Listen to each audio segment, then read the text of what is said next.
During much of the 20th century, the public telephone service in Denmark was provided by 5 private companies, each serving a specific region.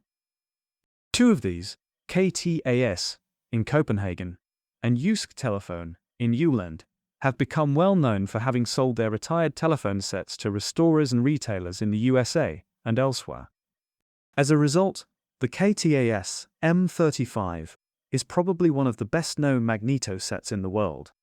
Much less well-known is the dial set, also produced by Kristian Kirks Telefonfabrikker in the same year, 1935. This compact metal-cased set, with a unique Bakelite handset, was the first dial telephone designed in Denmark, and was built for use with small rural or private automatic exchanges.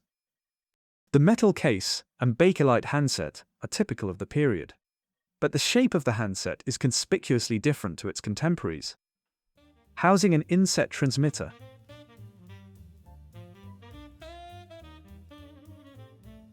and a receiver with a separate diaphragm. The dial is a trigger type with a plastic impulse wheel. The layout of the set is similar to many at the time, as the case is in 2 parts, but while the gongs are in the lower part, the ringer coils are mounted on top of the ringer box. This particular set has a watch receiver, although there is no hook to hang it on. It also has its original triangular terminal block.